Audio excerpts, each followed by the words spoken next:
Hello friends, welcome back to my YouTube channel. If you are new on my YouTube channel, please subscribe my YouTube channel and also press the bell. In this video, we will learn about how we can use YouTube in Ignito Mode. Basically, what is the main advantage of using Ignito Mode? In Ignito Mode, when we search any video, watch any video, it will not save in the feed in our history. So let's continue our topic.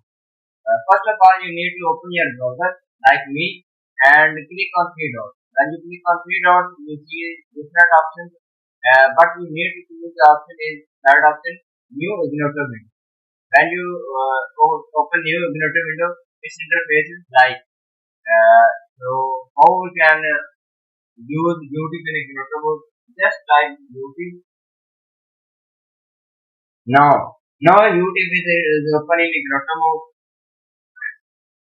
Now you can see YouTube in we are using YouTube in Ignito. If you like the video, please share this video to your friend and ask to your other friends who don't know how to use YouTube in Ignito. Thanks for watching.